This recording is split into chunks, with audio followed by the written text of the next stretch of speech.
Штипскиот стратег Горан Здравков ќе биде нов тренер на второлигашот Детонит Плочковец од Радовиш, кој доаѓа како наследник на Иван Варадиновски, кој спогодбено се замена од клубот. Здравков ќе биде нов тренер на тимот од Радовиш, а за него оваа средина е позната и како играч и како тренер, бидејќи во минатото Здравков го водеше Детонит Плочковица во сезона 2021-2022, кога практично го спаси од испаѓање од втора лига Исток во трета лига Исток.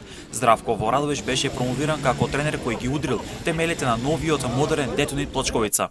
Тренерот кој ги удри темелите на новиот модерен Детонит Плочковица повторно е дел од екипата на Радовиш во мисија да го врати тимот на победничките патеки, се вели во клупското соопштение по промоцијата на Здравков.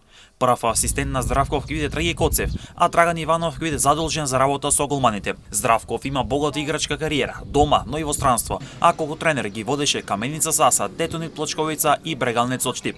Своето дебе на клупата на Детонит Плочковица, 43 годишниот стратег ќе го има на мечот против Осогово во Кочини, а во рамки на четвртото коло.